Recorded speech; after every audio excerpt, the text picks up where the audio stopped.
Senhoras e senhores, sejam muito bem-vindos a mais um Skin the Game, o programa da Nord, onde a gente fala sobre convicções de investimento. Estamos trazendo agora de volta vários dos convidados que já passaram por aqui para a gente revisar alguns cenários. Hoje eu estou aqui com Fernando Lovisotto, que é CIO responsável pelas estratégias líquidas da Vinci Partners, tanto a parte de fundos multimercados, previdências, ação, investment solutions. O Lovisotto tem mais de 25 anos de mercado financeiro, aí com uma carreira passando principalmente na parte de gestão, já está na Vinci desde 2010. Fala, Lovisotto, tudo bom? Tudo bom, Brea. Obrigado pelo convite aqui, hein? Prazer ter você aqui. Tem um outro detalhe importante do Lovisotto que também é corintiano. Então, todos os corintianos aqui de bem, eu vou sempre falar. Então, vai Corinthians. Para você que ainda não segue nosso canal aqui, não deixa de seguir, dar o sininho, compartilhar isso com você. Lembrando que a gente também está no Spotify. Então, você pode ouvir todas essas nossas conversas no Spotify também. Lovisotto, queria que você começasse aí falando um pouco, né, de como que você tem visto o cenário, né? Tem sido um momento bastante difícil, né? Você já tem aí 25 anos de mercado financeiro. Acho que eu estava até conversando isso com outro dia com um gestor, ele falou assim, cara, em nenhum momento foi fácil. Nunca é, né? Na hora que a gente está vivendo é difícil. Depois, quando a gente olha para trás, fica óbvio, mas no momento que a gente está vivendo é sempre complicado. Mas eu acho que tem um consenso aí na Faria Lima que talvez esse seja um dos momentos mais complicados, né? Porque tem momentos onde existe um pessimismo exagerado, tem um otimismo exagerado, mas o que me parece hoje é que até para a indústria de fundos que vem sofrendo muito com os resgates, né? Assim, sofre muito com os resgates, sofre muito com a performance, e um cenário que lá fora está difícil de ler e aqui também está muito difícil de ler, né? Então eu queria saber um pouco como é que está a tua cabeça hoje. Não, o que eu acho sobre essa dificuldade que a gente está passando nesse momento é porque a gente veio num ciclo de corte de juro que começou o ano passado e era para a gente estar... E uma economia que estava muito bem. Então, assim, era para a gente estar vivendo um momento assim, mais fácil desse ponto de vista. Era para os mercados estarem subindo, o dólar está caindo, o juro eventualmente... O próprio mercado chegou a precificar que a Selic poderia chegar até abaixo de 9. Então, assim, e tudo isso, de alguma maneira, foi sendo desfeito ao longo desse ano. Então, eu acho que a dificuldade veio daí, tá? Então, assim, foi um problema muito mais assim, doméstico, no meu ponto de vista, do que externo, tá?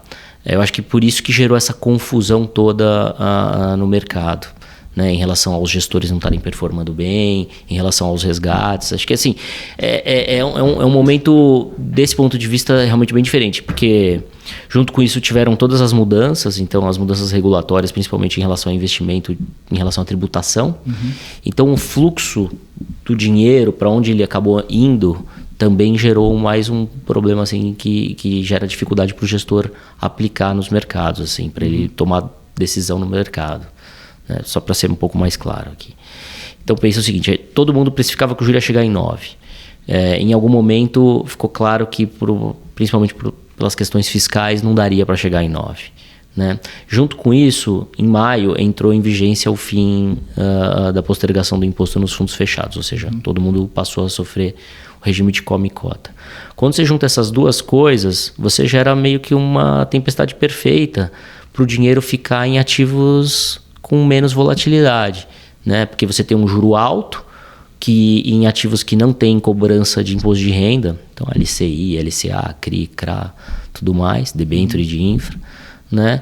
E o dinheiro fica ali rendendo 10%, 10,5%, o que for, isso sem contar nenhum tipo de prêmio, que ainda tem uma taxa de juro real embutida muito alta, e então ele fica super confortável em estar parado ali, e ele acaba saindo dos fundos multimercados, acaba saindo de alguns fundos imobiliários, acaba saindo de fundos de ações, né? Isso sem falar da parte que eu não conheço tanto, mas que tem um fluxo que a gente não pode desprezar nessa nossa conversa, que é a parte de criptomoeda, né?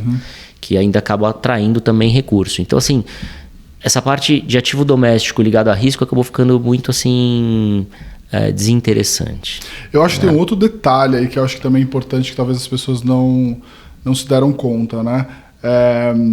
O mercado de renda fixa em geral, ele cresceu muito, né? Assim, a quantidade de opções de renda fixa para o investidor de varejo, se você for olhar de 5, 10 anos atrás, né, você não tinha essa quantidade de emissões de CRI, CRA, debenture, para o varejo, né, varejo alta renda, um ticket muito baixo. Eu coloco essa evolução, para mim, do mercado de crédito como dos maiores acontecimentos que vieram com as plataformas. Sim.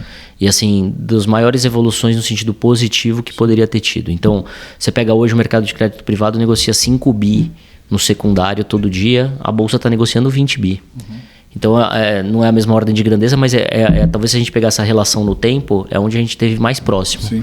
Então, isso mostra esse avanço que você está falando. Depois você pega os produtos, os produtos já tem fundo de high yield, fundo de debênture de infra, é ligado a CDI, é ligado a IPCA, depois você tem a parte de CRI, CRA, fundo de agro. Então, assim, você tem realmente uma diversidade de produtos ligados a crédito que é um escopo muito grande. Acho que isso aí é uma evolução e que é uma desintermediação bancária no final e que eu espero que fique, né, e que só melhore, e que provavelmente o que acontece é que, porque nem tudo são flores, o que acontece nessa evolução é que ainda tem muita sujeira no caminho. Então, assim, talvez tenha muito produto negociado com um spread errado, tenha muito papel que ainda vai dar problema de crédito, né, e o dinheiro, como eu falei antes, foi todo nessa direção.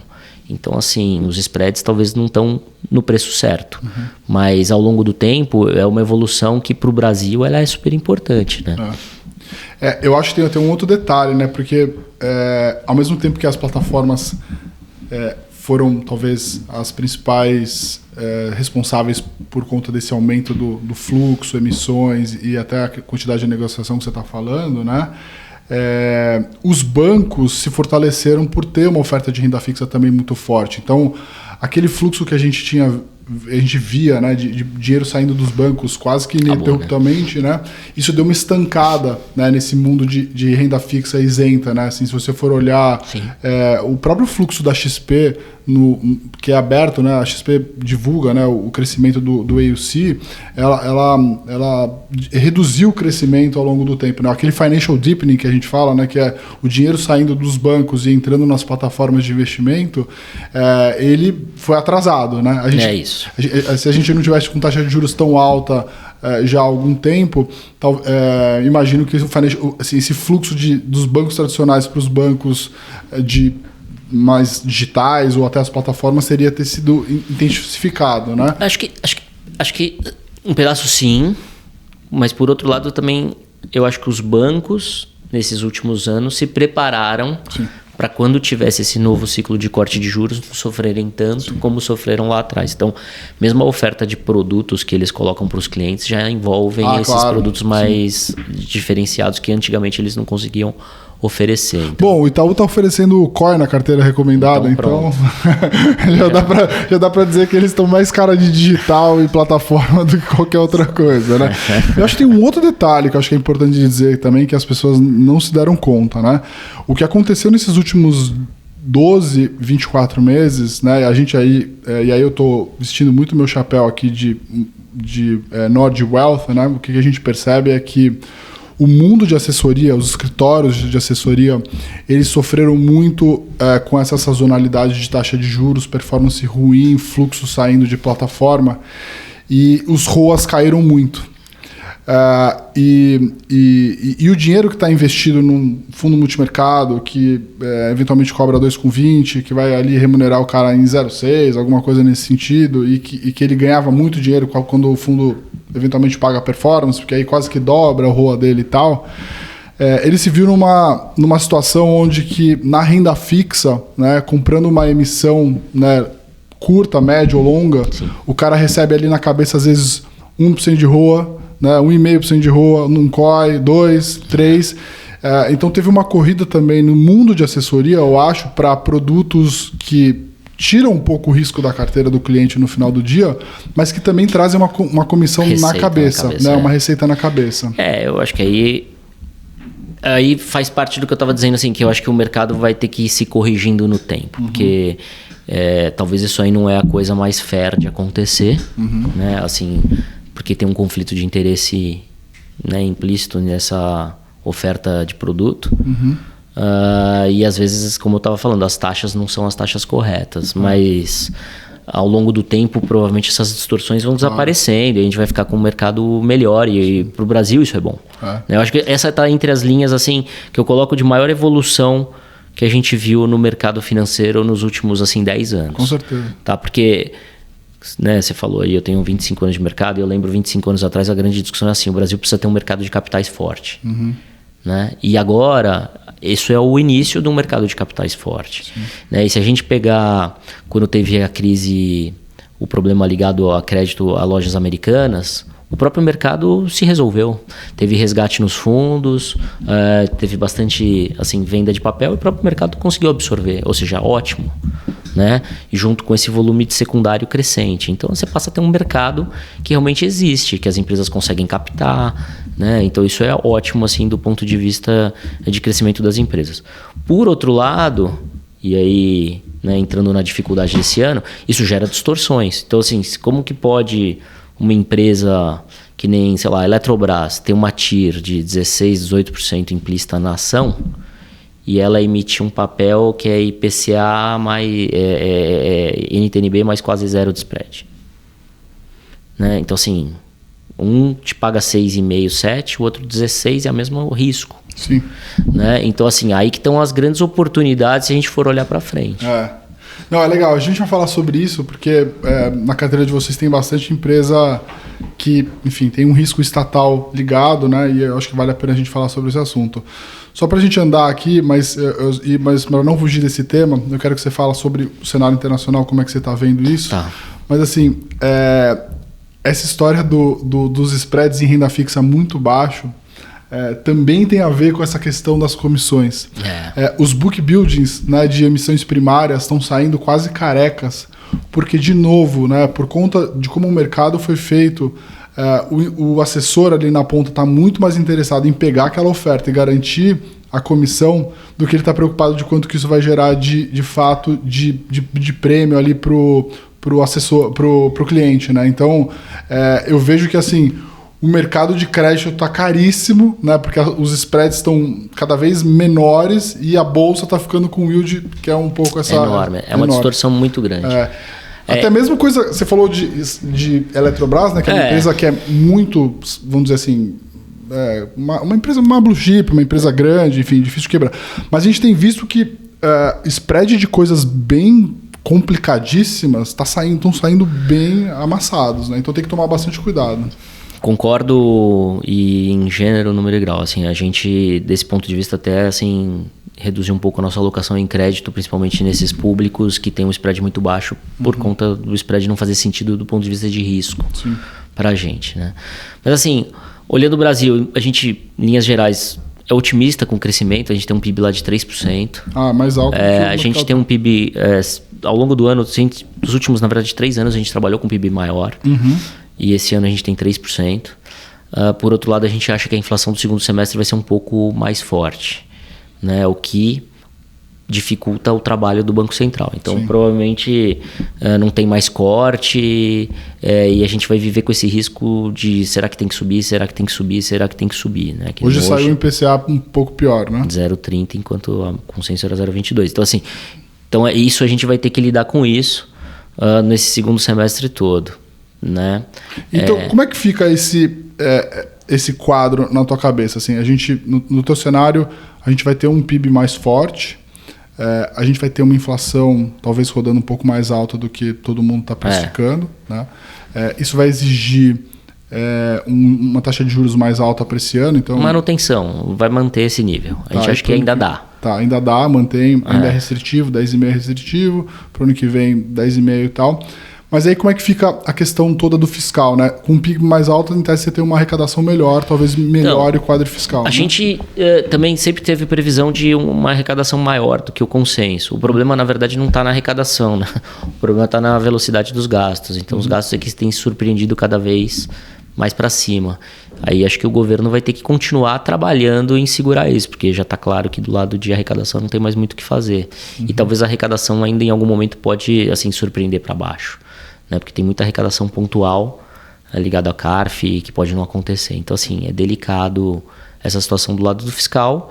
Então, o problema é que a gente vai ter que conviver com esse equilíbrio com um juro alto e um juro real alto, né? Que, na verdade, o governo... tá acostumado a Mas o governo do PT sempre foi assim, né? Se a gente voltar no Lula 1, Lula 2, o juro real era maior que esse. Era ou da mesma ordem de grandeza. O nominal era maior e o real mais ou menos nessa ordem de grandeza, porque a inflação era um pouco maior. Então, assim, era isso. E a bolsa subia. Então, assim, provavelmente a variável que a gente vai ter que acompanhar mais de perto aí, sim, é o câmbio, né? Se o câmbio vai ficar bem comportado ou não. E ele não tem ficado. Então, assim, aí que é o ponto, assim, delicado, né, para o cenário. Porque na virada do ano a gente tinha esse cenário de câmbio que o real se valorizaria. E aí o que tem acontecido, acho que são vários fatores, né? Mas assim, é um diferencial de juro que na nossa visão está no mínimo necessário para não gerar uma exportação de dinheiro para o exterior, uma queda nas commodities que piora, né, a venda do exportador e aí piora o fluxo para reais, né? Então assim, essa questão do fiscal e dessa política que faz com que tenha menos investimento. Então você vê que formação bruta de capital fixo caindo, o pessoal investindo menos, e isso uma hora gera ou inflação ou gera mais importação. Então assim, esse equilíbrio batendo no dólar é que a gente tem que ficar atento, Breia, porque é aí que está a variável, né, de ajuste dessa situação toda. Se o dólar vier para baixo, quer dizer que o real se valorizaria, e aí quer dizer que a gente está numa situação boa, que foi assim, de novo, no governo Lula 1, Lula 2. Ali a gente chegou a 1,50 e pouco de dólar, né? E aí abre espaço para você ter aquela sensação boa de efeito, assim, riqueza e tal, onde as pessoas aí voltam a consumir mais, voltam a investir mais em ativos de risco e tudo mais, mesmo com juro real alto. Não é o ideal, assim, se você perguntar assim, você gosta desse equilíbrio? Não, é um equilíbrio que não é meu sonho, mas é um equilíbrio que funciona na cabeça desse governo, é assim que eles gostam de trabalhar, né? E assim, olhando um pouco para a classe de ativo, né, em tese quando o gestor que olha portfólio como você faz, quando ele está muito otimista, ele aplica o juro, ele compra a bolsa e ele eventualmente até faz um hedge no dólar ou deixa até o dólar andar, né? No mais otimista ele fica apostando no kit Brasil completo, né? Ainda aposta que o dólar vai cair. Como é que tá a tua cabeça em relação a isso? Assim, hoje a gente está com muito pouco risco, Breia. Assim, infelizmente, eu queria vir aqui falar que a gente está... Assim, quando a gente conversou a última vez em 22 aqui, eu lembro que eu falei, eu acho que tem que comprar bolsa, em 23 subiu. E a minha história era que, assim, em 21, no meio de 21, a gente entrou num bear market. E para mim, no final ali de 22, tinha encerrado o bear market. Então a gente ia entrar num ciclo de corte de juro e entrar num novo bull market. Era essa a minha cabeça. Né? Isso, assim, ao longo de 23 aconteceu. Eu achava que para 24 ia ser igual, ia ter uma continuidade. E aí veio aquilo que a gente estava falando, assim, essas expectativas de juro foram desmontadas e tudo mais, né? Então, assim, essa incerteza e esse nível de juro desse tamanho faz com que a gente não tenha, assim, muito espaço para tomar muito risco nas alocações. Então, a gente acaba ficando com alocações assim que são, aspas, conservadoras, né? O que quer dizer isso? A gente acaba tendo alguma posição em juro? Tem, mas é mais curto, né? E faz algum hedge? Faz, mas não é com o dólar, é com o DI. Nesse nível de dólar a gente até teve algumas coisas assim que a gente fez no dólar, mas hoje em dia a gente está muito assim, zerado no dólar, né? Bolsa nas carteiras, a gente tem muito pouco, né? Porque a competição com esse nível de juro acaba que você tem que ser muito tático, você tem que comprar e vender e fazer algum ganho, já zerar, não dá para você carregar muito. Até por causa daquilo que a gente estava falando, o cliente está há 2-3 anos machucado, ele não tem mais esse apetite todo, e a competição para o gestor com esses outros tipos de ativo é super, sim, complicada também. Legal. Falando um pouco aqui a gente começou falando sobre local, então vamos continuar aqui no local e depois a gente vai para o internacional. Então, vocês têm algumas posições aqui em equities que eu, olhando aqui na carteira, são eu não diria, eu gosto da palavra assim, fora de consenso ou polêmicas, ou, enfim, dá para escolher. É fora de consenso. Polêmicas elas não são. Elas são talvez mais fora de consenso. Fora de consenso, né? Acho que a gente podia começar falando sobre Sabesp, que foi algo que apareceu muito nos noticiários recentemente, enfim, tudo que o PT gosta de entrar em confronto, né? Sim, a gente já tinha investimento em Sabesp, pouca coisa, né? A gente, na nossa carteira, assim, sempre teve uma posição de bolsa assim, que tinha bastante presença de utilities, né? E a gente está animado com o Sabesp daqui para frente, na verdade, né? A gente tem que lembrar, assim, a 20, na verdade, faz investimento em várias áreas. Eu, né, como a gente falou, eu sou responsável pelas áreas líquidas, mas nas áreas de longo prazo, a gente já fez investimento em linha de transmissão, em geração de energia e também faz em saneamento, né? Então, assim, a gente conhece bem, assim, o mundo de utilities. Acho que esse é um ponto importante para colocar e por isso que talvez a gente tenha algum conforto maior do que a média, tá? Então, assim, Sabesp é um caso para gente que pós, assim, privatização, você tem muito ganho de eficiência para fazer, tá? Como foi o setor elétrico lá atrás. Então, assim, a gente é animado com isso. Depois é um setor que provavelmente vai passar por consolidação, novas privatizações, e a Sabesp provavelmente deveria ser a líder que vai conseguir se aproveitar disso, né? Como foi a Equatorial em algum grau, como foi a Energisa, assim. Então, assim, ela deveria se aproveitar disso. Tá? Então a nossa cabeça está mais por aí. A gente está bem animado com o case. E depois, assim, o acionista né, mais relevante sendo Equatorial, que também tem um case de sucesso no investimento de capital, deixa a gente também confortável em relação a isso. Ou seja, vai ser um cara que sabe fazer esse tipo de crescimento. Assim, a geração de valor de Equatorial com a alocação de capital foi muito boa nos últimos anos. Né? Então, mesmo depois dessa alta aí que, se for olhar no ano, né, a Sabesp está subindo 19%, se pegar aí a gente gosta. Um ano, R$87, mesmo com essa alta toda, ainda vale a pena investir em Sabesp. A gente gosta. Legal. Vamos para outros cases aqui. Vamos falar de bolsa primeiro, depois a gente fala sobre o internacional. Vamos mudar aqui, porque o pessoal gosta sempre de saber papelzinho. Qual que é o papelzinho, qual que é a ideia e tal. Mas é legal, porque aqui a gente não fala sobre dica, a gente fala sobre racional de investimento. Então isso ajuda as pessoas a entenderem, conhecer o gestor, né, conhecer um pouco da estratégia da 20, né, uma casa que, enfim... Hoje a 20 já está com quantos bi? Em líquidos. Mais ou menos em tudo uns 70 bi, né? Legal. E um pouco mais da metade é líquido, um pouco menos da metade é ilíquido. Então, assim, é bem relevante. Legal. Vamos falar aqui sobre Natura, né? Uma ação que acho que há uns 2, 3 anos atrás boa parte dos gestores de ações tinham. E acho que todo mundo sofreu junto, né? E sofreu com os resgates e todo mundo saiu junto e isso foi virando uma bola de neve, né? Verdade. Qual que é o racional hoje de ter Natura na carteira, né? E hoje continua assim, performando mal até nesse ano, né? Tá caindo 10 no ano, a bolsa acho que cai 6. Sim. Mas assim, então acho que é legal você falar isso do consenso, né? Assim, a gente montou essa posição faz um ano. Então, se a gente voltar 5 anos, realmente caiu muito o papel. A gente não sofreu, mas olhando um ano atrás, para a gente teve uma mudança estratégica na empresa que para a gente passou a fazer sentido, que foi a empresa deixar de querer ser um player global para ser um player mais dedicado à América Latina, né? Como a Natura era antigamente, né? Então, para isso, ela fez alguns desinvestimentos, Body Shop foi né? Entre outros, e o balanço ficou muito mais saudável. Então, hoje em dia, a empresa é caixa líquido, né? Então, assim... Essa mudança no posicionamento para a gente fazia sentido e aí a gente decidiu montar posição nesse papel. Então, assim, hoje assim, o que ela tem acompanhado que é mais importante é a Avon e principalmente assim, talvez o único calcanhar de Aquiles que tem a Avon internacional, que a turma já está vendo mais ou menos como lidar com esse assunto. Então, assim, a gente está bem animado com essa posição que a gente tem e é uma posição para a gente de um ano para cá.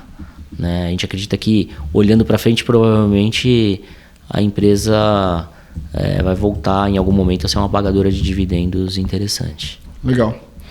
Vamos falar aqui sobre outra ação importante aqui da carteira e que eu acho que também todo mundo...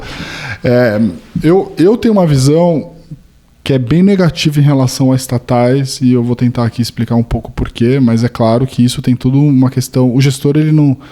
o gestor ele pode tomar a decisão de investir nesse ativo mesmo com essa questão que eu vou falar, porque no final do dia é sempre um balanço de assimetria. Você sabe que o risco está lá e você está disposto a pagar o preço que já embute esse risco. É isso, né? No final do dia é isso. A Petro... não é novidade para ninguém que a Petro tem um risco de interferência política. Né? A questão é tentar, de alguma forma, medir o quanto que esse possível risco. Né? Eu trouxe aqui vários gestores que tinham posição em Petro e eles têm mais ou menos um consenso de dizer a governança mudou muito, agora os diretores, etc., não tem mais, vamos dizer assim, a autonomia de poder fazer algumas coisas, até porque eles respondem na física e tudo mais. Mas eu vejo que nesse governo, especificamente do Lula, onde o espaço do fiscal está muito apertado, em algum momento eu acho que isso vai transbordar para as estatais, né? O famoso parafiscal, né? O governo federal não tem mais espaço ali, né, nas contas públicas, ele vai de alguma forma tentar fazer política social, enfim, as políticas que não são só sociais, né? Mas o PT também gosta de fazer algum tipo de política que não tem nada a ver com o social, né? Que é, por exemplo, construir refinaria em outros países, né? Enfim, eu acho que isso vai acontecer em algum momento, né?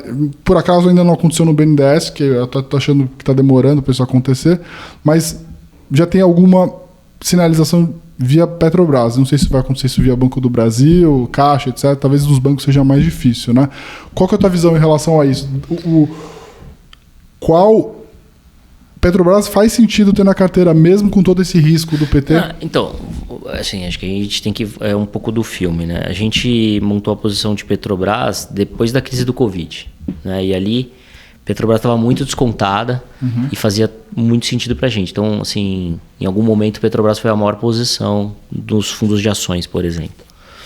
Hoje em dia já não é, tá? Então a gente tem Petrobras na carteira, ela provavelmente está entre as 10 maiores posições, mas já não é a maior, tá? Deve estar ali quinta, sexta, por ali, tá?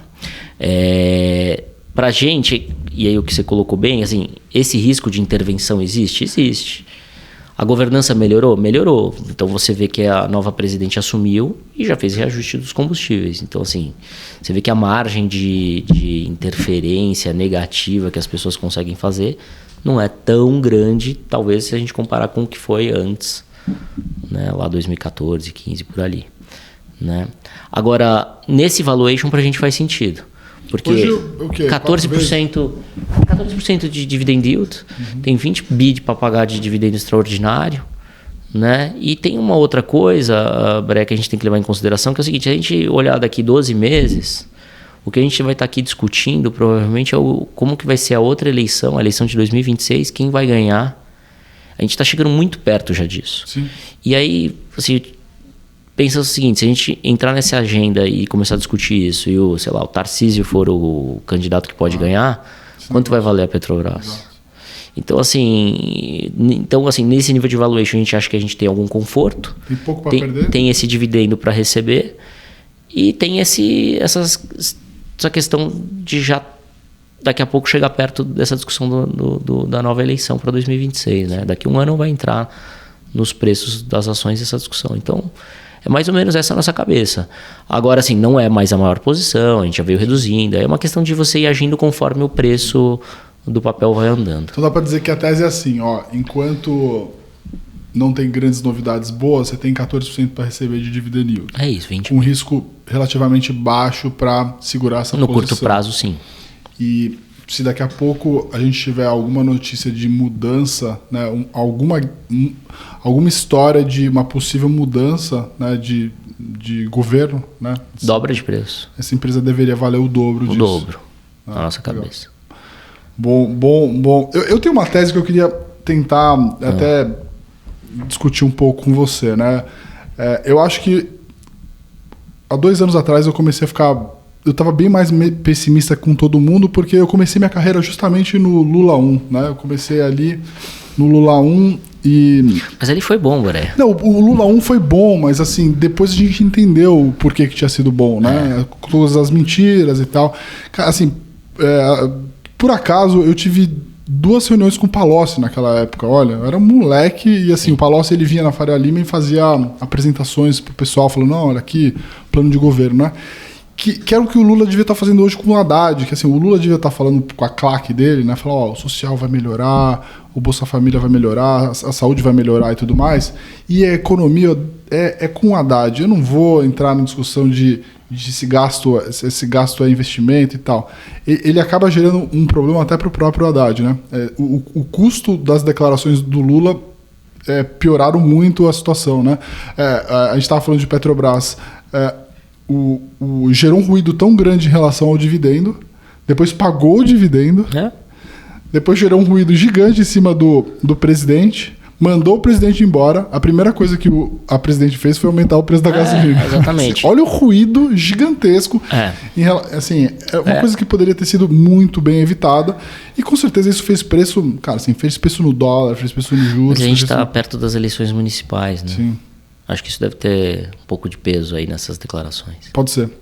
Mas assim, eu tenho uma tese, né? Eu perguntei muito nesses últimos 2 anos para os gestores, eu falei assim, cara, não é possível que o dólar em algum momento não vai andar, se esse diferencial de juro que todo mundo está falando que o juro caindo a 8 ou 9, o dólar vai segurar nesse patamar, porque todo mundo estava muito confiante no juro, muito confiante que o real é mais forte, nem todo mundo estava muito confiante com bolsa, mas assim... É porque a balança comercial também era muito forte. Sim. Agora, eu acho que a gente chegou num ponto, e aí eu acho que essa é a minha tese hoje que eu estou tentando construir, e aí eu queria saber a sua opinião, que é assim, o governo testou e parece que agora bateu no teto, né? Esse próprio o dólar ter disparado, esse recuo de dizendo que eu vou ter algum tipo de contingenciamento, eu acho que mesmo ele sendo menor do que deveria ser, mostrou que o governo testou muito o mercado mostrou que ele é soberano e ele teve que recuar. E eu acho que o governo agora tem pouco espaço para continuar nessa agenda muito contra mercado, discursos muito duros, porque, se continuar nessa, daqui a pouco a gente vai ver dólar. Vai ter que subir juro e vai ter que ter um dólar mais alto. Né? E eu acho que assim, ou o Lula, né, vai ter que dosar, ou o Lula, o governo, vai ter que dosar aí no caminho do que a gente precisa, né, que é contingenciamento, um discurso melhor, etc. Isso é bom para o mercado. Ou se ele continuar nessa guinada, as coisas vão piorar numa forma tão rápida que a gente vai entrar na discussão, que é aquela discussão que você falou. Daqui 6 meses, assim, a popularidade dele muito baixa, ele não conseguindo governar, e aí talvez o mercado comece a tradear essa história do... quem é o novo? Quem é o novo. Né?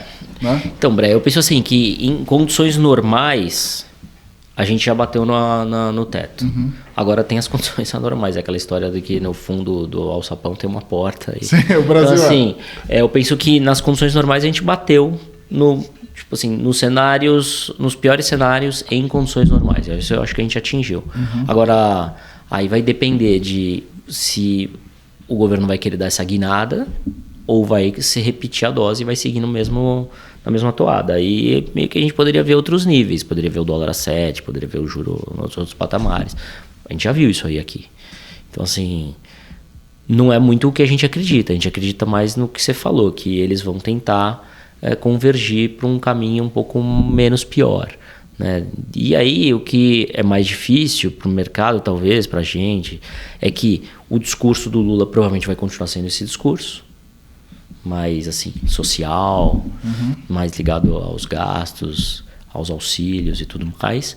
E o Haddad vai ter que tentar, de um jeito ou outro, fazer o trabalho de arrumação de casa, levando, inclusive, de vez em quando, esse tiro do próprio governo, né? Do próprio PT.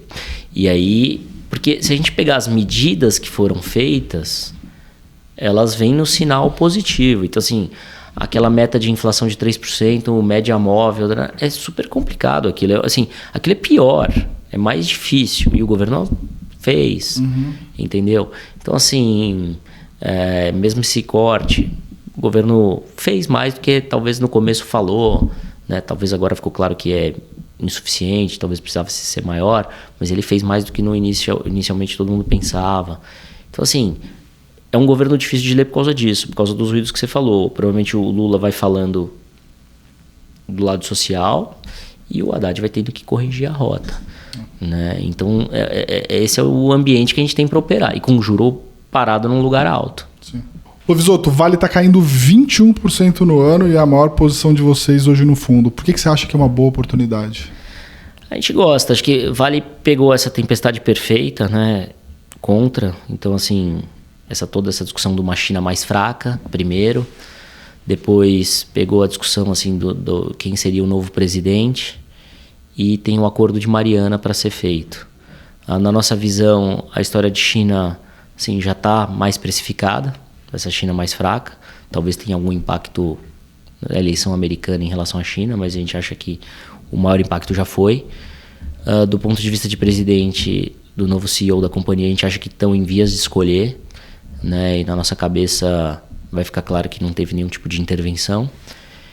E a história de Mariana do acordo também está para ser feita. Então a gente acha que saindo da frente esses assuntos, o papel tem bastante espaço para andar. Ainda tem pagado um dividendo alto, o que na nossa cabeça é legal. E também para compor um portfólio ele gera uma diversificação interessante porque é um papel dolarizado. Tá? Então eu acho que é uma boa oportunidade sim. Muito bom. Acho que a pergunta em seguida que todo mundo se faz, e eu acho que também tem um consenso no mercado, e assim, eu até queria fazer aqui um parênteses, né? Eu fico muito incomodado quando eu falo com todo mundo e todo mundo tem a mesma opinião. Mas assim, eu acho que vai ser difícil de fugir dessa, tá? Então eu vou te colocar nessa saia justa de toda forma. É assim, condução do Banco Central, né? O governo lá ali há 2 semanas sinalizou Galípolo, vamos antecipar. Qual que é a tua visão em relação a essa questão, né? Qual seria o melhor dos cenários e qual que é a tua opinião pessoal? Você acha que é Galípolo mesmo? E você acha que a condução vai ser mais técnica ou tem algum risco em relação a isso? Não, eu acho que vai ser Galípolo ou alguém meio parecido com o Meirelles, assim, que o Lula pode tentar tirar da cartola, né? A gente já teve mais assim pro Galípolo, aí algumas vezes a gente falou, vai vir alguém a lá Meirelles, até porque o Lula deu uma declaração em algum momento dizendo o Galípolo é um garoto muito bom e tal, mas pareceu assim meio dando um downgrade nele, né, tratando dessa maneira. Mas assim, pra gente tá entre o Galípolo e talvez um nome a lá Meirelles. A maior chance tá para Galípolo, sim, hoje, na nossa visão.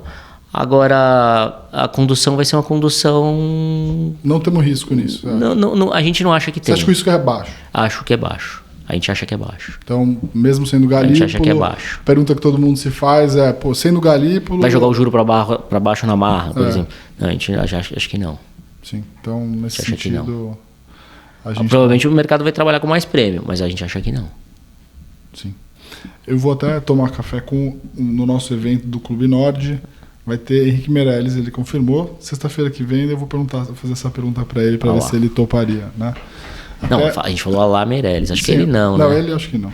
Mas eu quero saber até se... A pergunta que eu quero fazer pro Meirelles, né, que eu vou fazer no clube, é o seguinte: em algum momento nesses últimos 2 anos o Lula te ligou para perguntar alguma coisa, né? Acho que isso é um indicador muito importante, porque se ele ligou 1, 2, 3 vezes, mostra que pelo menos ele tá tentando se consultar com as pessoas corretas e tal. Mas a minha percepção é de que ele, assim, vive num mundo paralelo, né? Ele vive no mundo da Janja, que é assim, até já me disseram que, assim, o Lula não atende celular, ele nem tem celular direito, né? O celular dele é simplesmente para atender ligação, né? Ele não olha notícia, WhatsApp nem nada. E que chega para ele todo dia um clipping das matérias que a própria Janja seleciona. Então, essas declarações que ele dá, que parece que ele está no mundo paralelo, é porque ele vive um mundo paralelo, entendeu? Ele não sabe o nome de 20 dos 38 ministros, ele não atende ninguém. Então, assim, esse é o mundo que a gente está vivendo, né? Assim, o que eu vi foi a entrevista dele, aquela entrevista acho que ele deu para o UOL, que também foi um dia complicado no mercado, que ele falou que ele estava meio sozinho, assim, sim, que ele decidia tudo... Acho que assim, quando ele ganhou a eleição, muita gente falou, esse é o governo do presidente Lula. O próprio Haddad trata desse jeito, né? Fala o governo do presidente Lula. Se você me perguntar se eu acho isso bom ou ruim, eu acho ruim. Péssimo. Né? Porque naquele governo anterior, Lula 1 e 2, acho que ele tinha um corpo técnico cercando ele, com independência para agir, forte. Então, assim, qualquer centralização na tomada de decisão é complicado, né? É mais difícil, porque envolve o cara ser bom em todos os assuntos. Então, acho isso um ponto mais delicado. Mas isso eu acho que fazia parte do pacote que veio junto quando ele ganhou, né? Sim.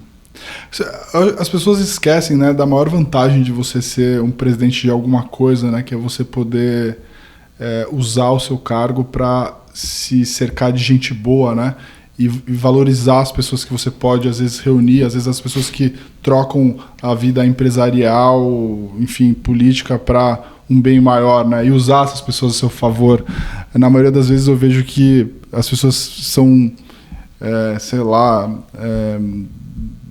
ficam seduzidas por esse poder soberano, né, e acabam se isolando, né, Aconteceu isso com o Bolsonaro no final do dia, né? O Bolsonaro trouxe uma equipe muito boa e a galera boa foi saindo aos poucos e ele foi só se aproximando do pessoal que basicamente só ficava lá puxando o saco dele e acenando com tudo que ele falava, né?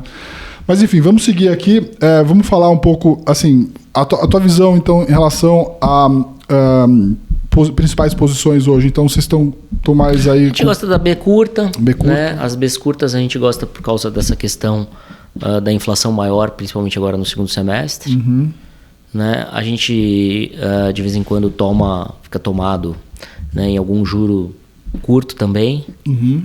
Né? A moeda a gente já teve mais comprado em dólar, hoje em dia a gente está mais pro zerado. Uhum. E a bolsa a gente está sendo bem tático, isso nos fundos assim, multimercados, fundos de previdência. Uhum. Nos fundos de ações não, a gente está lá 100% comprado. Na verdade hoje a gente está mais ou menos 90% comprado, 10% de caixa. Uhum. Nos fundos de ações. Bom. Lá fora, né? Assim, qual que é a tua visão em relação à condição de política? Lá fora a gente está com a cabeça que são 2 cortes, né? Uhum. 2 cortes. Acho que a turma vai evitar qualquer custo, assim, não cortar e a economia embicar para baixo. Não quer, acho que a gente, na nossa cabeça, o que eles não querem é que a economia enfraqueça. Né? Eles querem manter a economia forte. Hoje saiu também o PIB dos Estados Unidos, veio super forte. Uhum. Então, assim, eles querem que manter de qualquer maneira. Então, nem que eles corram o risco de cortar um pouquinho antes. Uhum. Tá? E acho que agora abriu essa janela com dados um pouco melhores, né, de atividade. Então, provavelmente em setembro corta. Acho que o mercado está indo nessa direção também. Uhum. O risco que a gente tem é, eventualmente, a economia enfraquecer muito, mas não está pintando isso.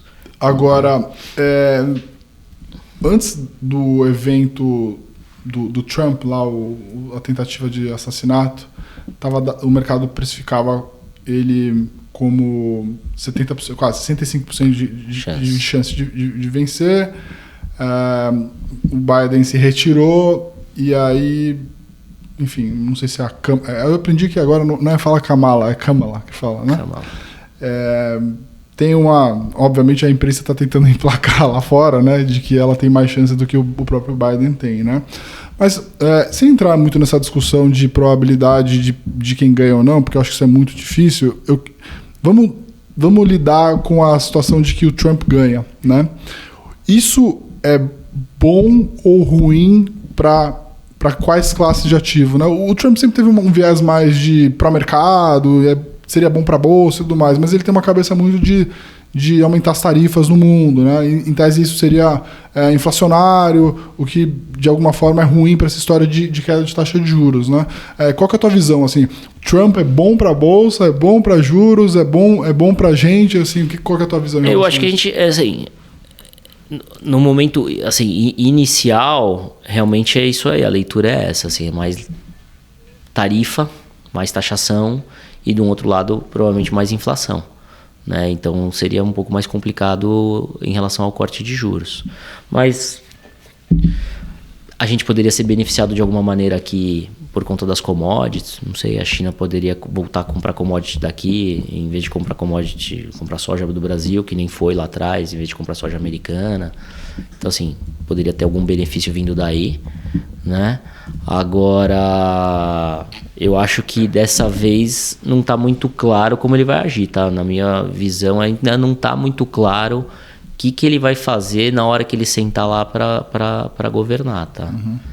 Eu acho que esse jogo ainda a gente está vendo muito no começo, Breia. Sim. Até porque, de novo, o adversário dele já mudou, acho que realmente já ficou assim mais igualado.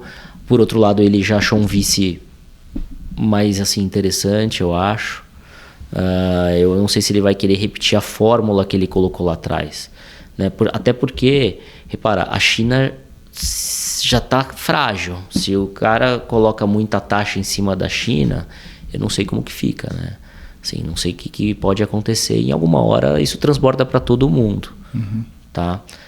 Outra coisa, eu não sei quanto tempo também a economia americana... Porque assim, tem um lado importante que, na minha percepção... Quando o Fed parou de subir o juro, ele não parou por causa da inflação. Ele parou porque não dava para subir mais.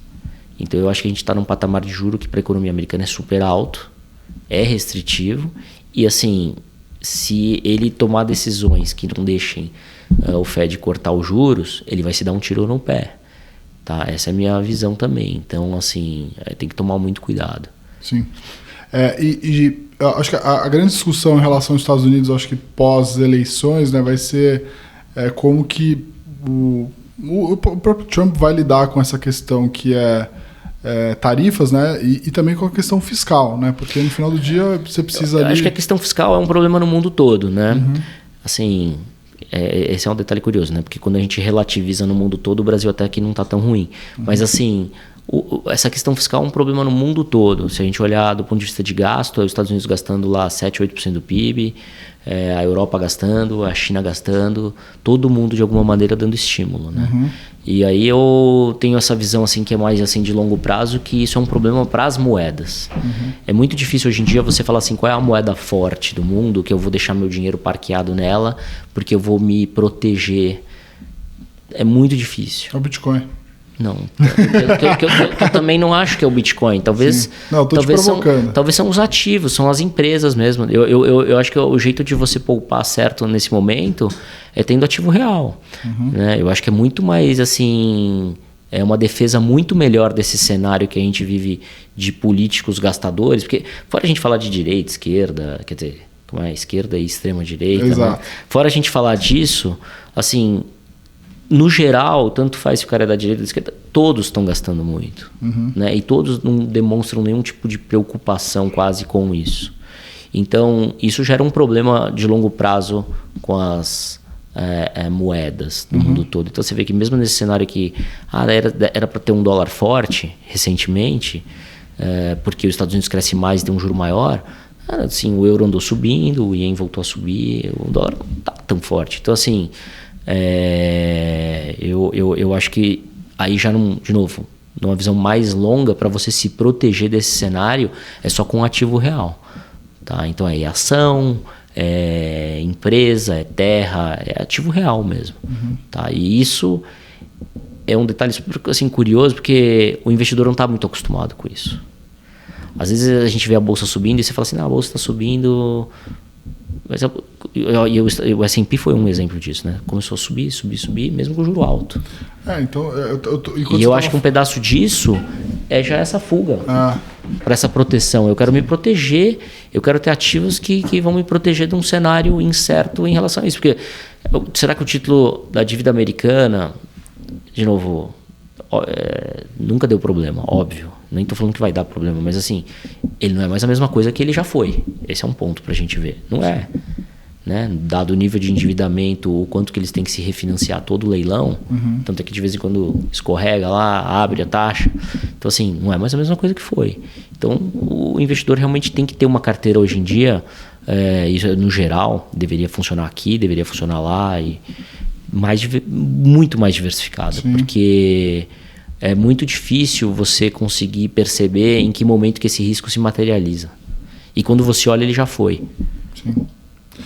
Você me deu você me gerou aqui um insight que eu acho que eu tenho pouco dinheiro lá fora e pouco dinheiro em S&P, viu? Porque assim, a longo prazo se tem um lugar onde eu acho que eu gostaria de estar nesse cenário de moedas fracas, e principalmente investir em ativos reais, eu gostaria de estar nas empresas maiores do mundo que hoje tem uma posição muito privilegiada, quase que vendem todas as moedas e geram caixa, né? E se der se o mundo azedar, provavelmente elas estão muito mais protegidas do que qualquer outra, né? E talvez por isso que a gente está negociando também. Por isso que talvez elas estão subindo. Por isso que a gente está negociando, talvez o mercado está pagando um valuation nesse nível, né? Engraçado, essa narrativa ainda não apareceu muito, né? De história de ativo real, de moeda. Mas eu acho que isso pode acontecer em algum momento. Ela não apareceu, acho que porque a gente acabou de vir de um ciclo de alta de juros. Sim. Né? Agora que a gente está entrando num ciclo de corte, acho que em algum momento deveria aparecer. Porque o ciclo de corte deveria vir com uma restrição fiscal maior. Uhum. Senão, o mundo todo vai ficar assim, à la Brasil, né? Um pé no acelerador e um pé no freio. Aí não funciona. Então aí que eu acho que talvez esse momento comece a aparecer. E vocês têm posição lá fora em alguma coisa? Tem alguma que vocês gostam? Cara, assim, a gente não tem muito posição lá fora, tá? A gente teve algumas commodities, que hoje em dia a gente está bem zerado. As commodities, inclusive, é um mercado assim que, como termômetro, eles de alguma maneira estão demonstrando que as economias estão fracas, porque todas vêm caindo muito, né? Agora a última foi o petróleo. Aí alguém pode falar, mas é mais por causa do lado da oferta e tal. Eu tenho a sensação que não, porque não é um caso específico. Quando a gente olha, no geral, todas caindo, então parece assim uma coisa um pouco maior, tá? Essa é a minha percepção e é um termômetro bom para ficar de olho, tá? Bolsa, a gente chegou até alguma coisa em S&P comprado. Nesse nível de valuation a gente não tem nada. Na verdade, o que a gente tem de S&P, se a gente procurar nas carteiras, vai ser umas puts de S&P, mais para proteger algumas posições que a gente tem, porque a vol muito baixa. E o mercado tinha andado muito, né? Tinha andado muito. Mas assim, hoje é o que a gente tem. Talvez assim, o grosso são algumas puts de S&P para proteger algumas posições que a gente tem. Sim. Pensando na ótica de um brasileiro, né, que faz alocação e que tem essa cabeça de alocar em qualquer lugar do mundo, Sim. né? O que você imagina hoje que são boas proteções, além de comprar uma put de S&P, né? Que tá num valuation esticado, tá com uma vol bem baixa, o que mais poderia ser? Cara, não tem muita, né? É engraçado isso. Talvez é uma parte, ter, assim... A put de S&P a gente gosta. Em algum momento a gente discutiu ter umas puts de petróleo, mas a gente não chegou a fazer nada. E talvez é você ter o dinheiro, assim... líquido. Porque aqui você tem uma vantagem, né? Mas aqui lá, né? Na verdade lá é 5% ao ano. Então também não é ruim, né? Talvez lá em algum momento o que você vai ter que fazer é alongar. Acho que a turma andou alongando. Eu não sei se andou alongando antes da hora ou não, mas andou alongando. Mas assim, esse 5% é bom, aqui também é bom. Eu acho que a gente tem que esperar essas cenas dos próximos capítulos. Mas assim, se fosse falar hoje você compraria S&P nesse preço? Não. Tá? Mas assim, talvez dependendo do tamanho dessa realização, vai ser um bom ponto para comprar. Sim. Até uma posição que eu tenho, né, que é TLT, né, que é o 20 anos. É o 20 anos. Eu comprei, sei lá, acho que é um ano passado, ou começo desse ano, andou pra caramba, muito rápido. Depois o mercado voltou tudo. E hoje, mesmo com uma história de que vamos entrar de novo numa questão de corte de juros, né? Ele tá parado, né? Porque a curva ela tá mais flat, né? Mas eu acho que ali, por exemplo, é uma proteção. Se a gente pensar do ponto de vista de alocação lá fora, para quem tem bolsa lá, ter uma bolsa com TLT, eu acho que é uma proteção. Porque nesse nível de juros, o Fed já tem o que fazer se o mercado realizar, né? Ele vai cortar os juros, você vai ganhar no TLT e vai perder na bolsa. Então o TLT, que é um ETF onde você fica aplicado em papéis de duration alta, acima de 20 anos, já daria assim um pouco de proteção. Nessa linha das proteções, para quem tem bolsa lá, eu teria o TLT. Boa. Uma boa... Eu tava mais risk on, mas agora você me deu uma boa sugestão. Aí de que funciona, né? Tem alguma coisa que vocês olham relacionada à tecnologia e tal, assim, lá fora, single names, alguma coisa relacionada a isso? A gente teve, no mandato que a gente tem mais amplitude, que é no long bias, a gente teve posição na NVIDIA. Era um case que a gente estava acompanhando, gostava. mas a gente está provavelmente trocando por uma cesta de papéis para ficar com um risco mais diversificado e não ficar num único papel. Tá? A gente ainda gosta dessa história de inteligência artificial, a gente acha que as coisas vão funcionar bem, mas como já teve uma precificação assim, muito forte, a gente está tentando diversificar e diminuir o tamanho, para não ficar num caso, assim, num single case. Boa. A gente tem mais um tempo aqui, e na nossa pauta aqui a gente tinha mais algumas ações para falar. Ações polêmicas. Ações polêmicas, né? Eu acho que eu vou falar sobre bancos, porque, enfim, todo mundo... Banco é uma coisa boa porque todo mundo acha que tem opinião, né? Então, eu digo, a audiência, né? Inclusive eu, né? Mas é legal sempre ouvir o gestor, porque eu acho que, principalmente em bancos, tem bastante divergência na leitura, né? Então... hoje vocês têm posição Itaú e Banco do Brasil, né? Queria entender um pouco do racional de ter as duas as ações e se vocês olham para os digitais, né? A gente olha. Nubank, Banco Inter, por exemplo. Tá, a gente olha. E, inclusive, assim, de trás para frente a gente gosta de Nubank, tá? Dos bancos digitais a gente basicamente só gosta de Nubank. Agora, sobre Itaú e Banco do Brasil, são posições que a gente tem há bastante tempo. A gente gosta muito, na verdade são dois bancos que têm um ROI super alto, 20%, crescimento assim, de lucro de 10%, então acho que são bancos que têm uma boa gestão, na nossa visão, tá? Não entram no mercado onde está o Nubank, então não tem essa competição direta com o Nubank, que é legal. E assim, o preço é barato na nossa visão. Acho que Itaú é alguma coisa ali perto de 5, 7 vezes lucro, e se a gente pega Banco do Brasil é 4.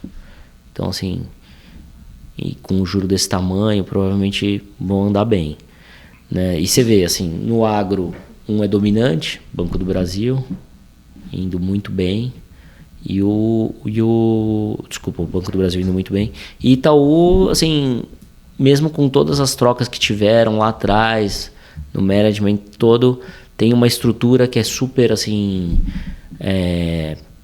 atravessa os ciclos e continua indo super bem, né? Então, na nossa visão, eu acho que é o banco mais adaptado, assim, para o Brasil. Sim. Então, a gente gosta, né? A gente tem essas duas posições. E aí, sobre o Nubank, a gente gosta de Nubank, a gente ainda vê muito crescimento. Apesar, assim, do ponto de vista de múltiplo ser muito caro, a gente vê muito crescimento no resultado. A gente gosta.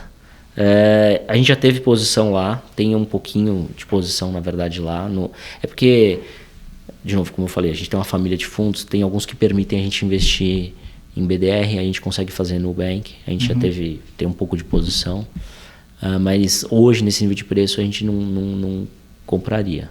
Tá? Mas a gente gosta de Nubank. Legal. Completamos aqui em cima da bucha o nosso tempo. Queria deixar aqui um pouco da tua... Aliás, antes de eu terminar, eu fiquei pensando quando você estava falando, né? Talvez tenha uma carteira kamikaze. Uma carteira kamikaze que é você apostar de que esse governo não vai sair dessa, que seria você fazer uma cesta de estatais, né? Você comprar... Hoje, Banco do Brasil, Petrobras e algumas outras coisas, me ajuda a pensar aqui no que seria uma carteira pensando numa transição de governo. Assim, com certeza Petrobras, Banco do Brasil, acho que são essas duas, né? Acho que essas são as maiores apostas. Uma transição que você fala para um governo... Um outro governo. Diferente. Acho que são as duas apostas, né? Principalmente até Petro mesmo. Né? Principalmente até Petro. A Eletrobras não tem muito... Mas tudo anda, né? Sim. Porque aí provavelmente o que a gente vai ver numa transição dessa é uma reprecificação da curva de juros que vai, fazer tudo andar. Provavelmente o que vai andar também, fora as estatais, são as smalls, assim, que estão todas assim nesse ano amassadas. Então aí provavelmente ele tem mais ganho. Sim. Né? Se a gente pega nesse ano, elas estão sendo massacradas. Há muito tempo, né? Você não tem ainda um fluxo. Em 3 anos cai 30%. Assim, é muita queda. Tá? Então, assim, o nível de preço está muito descontado. O problema é esse. Eu acho que assim, quem tiver paciência, a gente tem coisa assim para comprar e carregar que faz muito sentido. O problema é esse. com o juro de 10% ao ano, o investidor fica assim, aqui eu ganho 10, aqui eu não sei quando que vai dar certo. E a paciência do investidor, ela vai se encolhendo, e aí só vai sobrar aqueles investidores que realmente têm uma visão de longo prazo e que nesse momento, nesse nível de preço, para diversificar a carteira, na minha visão faria todo sentido. Só que o cara tem que ter essa visão, eu não vou olhar para o preço, vou comprar e vou montar uma carteira diversificada. Tô olhando aqui quando você fala, o Small em julho de 2021, julho de 2021, ele bateu 3.200 pontos. Small, né? Small. Então não é 30, mais ou menos, caindo pra cá. Ele tá com 2.000, né? Chegou a bater ali, esse ano em abril, chegou a bater 1.800, ele tá 2.000 agora, né? Ou seja, tem uma queda gigantesca aqui, né? O Small até é um índice ruim, tá, Bre? É importante assim falar, porque o Small ele tem uma característica triste, que é a seguinte: quando a empresa dá certo, ela é tirada do Small. Então, assim, sim.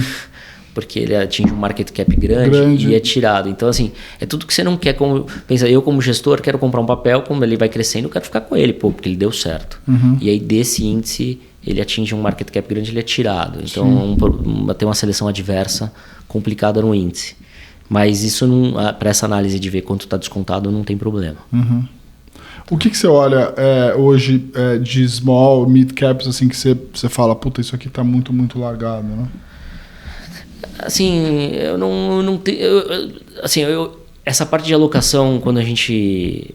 Nesse jogo de alocação para small, assim, a gente até tem hoje nos portfólios pouco de small, não tem muito. Tá? Tem algumas coisas, a gente tem a parte, por exemplo, de construção baixa renda, que a gente gosta e até andou bem por causa do Minha Casa Minha Vida. A gente tem alguma coisa ligada à saúde, já teve coisa ligada à educação, né? Então é mais os setores que a gente costuma investir e que estão por aí, né? E que estão bem depreciados, né?